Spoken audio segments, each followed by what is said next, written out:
Well, Donna Weeks is a lecturer in Japanese politics at Musashino University, and she joins us out of Tokyo. Donna, we're listening to our correspondent say Tokyo insists they're going to deliver a safe and secure games, but this is looking like it could become a real super spreader event, doesn't it? It does, yes, and I'm coming to you from 10 floors above the very heart of some of the venues. Just outside my window here, I can see the second, well, what will be the second Olympic flame. I mean, my campus is right in the middle of where the International Media Centre is. So in the last few days, we've had a lot of journalists and people coming in, and you can sort of start to feel that tension rising, certainly. So let's talk about that tension. You know, you've got, as you say, athletes and their delegations turning up. How are people around you, the people that you know and move among, feeling about this influx? The feelings are mixed. I mean, on the one hand, of course, as the Olympics, people want a successful Olympics, but under the circumstances, with the particularly the spike, and the latest numbers today put cases at 1,300 here in Tokyo. That's news that's just come in. People are very concerned about the extent to which we'll be able to resist, you know, being a super spreader event. And officials from the IOC are not necessarily spreading a good example from the public's point of view, with Thomas Bach touring the country and seemingly able to travel while many others are not. That's right, and I think that's part of the tension that's arising amongst a lot of people, is that the IOC seem to be making rules for themselves while the rest of us, and let's face it, we're all going to now be under a state of emergency so that the games can go on. So I guess a lot of people here are feeling that we're making quite a sacrifice so that the games can happen. So, and that's causing, well, I might even go as far as to say some resentment, unfortunately. Not surprisingly, because it had, you know, we'd seen the numbers of people saying, why are we going ahead with this game? It was a decision really that almost wasn't even in Tokyo or Japan's hands, wasn't it? It was the IOC dictating that.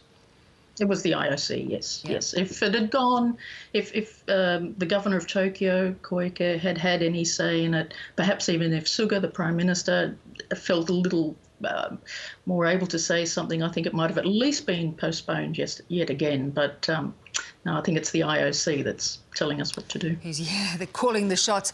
Epidemiologists have warned that organisers, in fact, don't have the right measures in place to effectively stop this becoming a super spreader. They're talking about ventilation in the venues and in the Olympic Village. Have people been assured about this? Do you feel assured that they do have the right procedures in place?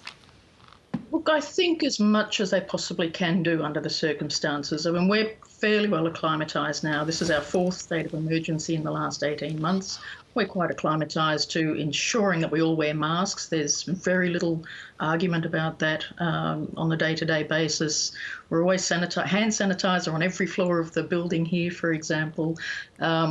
So as much as can be done is being done, I think. It's just going to be, and the athletes and others are supposed to be playing by a playbook, a so-called playbook, where they're under fairly strong restrictions too. But we're keeping our fingers crossed that they'll do the right thing by us, we'll do the right thing by them, and hopefully in a few weeks' time we'll be able to say, well, we got through it. Yes, indeed. Tell us about the vaccination race. It's obviously not going to catch up in time to help people in Tokyo. No, it won't. There was some anticipation that most people would be vaccinated by the end of July. Certainly the rate has picked up in the last couple of weeks. I mean, there's no denying that. I was going to try and get mine, but my local government area is still focusing on the over 65s, so I just miss out. But outside Tokyo and the greater Tokyo region, the rates do seem to be picking up. But yeah, Tokyo's been slowed up a little bit because of the demand, and also it seems that there's some problems with supply along the way as well. So. And if you're in the midst of an Olympic precinct, I know we can't have spectators at the Games now. Can you get a peek outside your window of any of the events?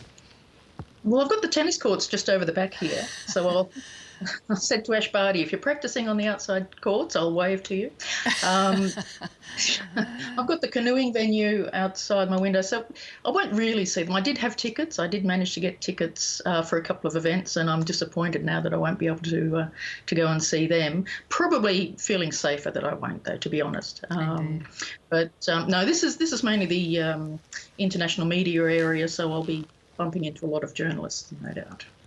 Well, let's hope, as you say, in a couple of weeks' time, this will have gone off well. Good to talk. Thanks, Donna. Thanks very much, Rep.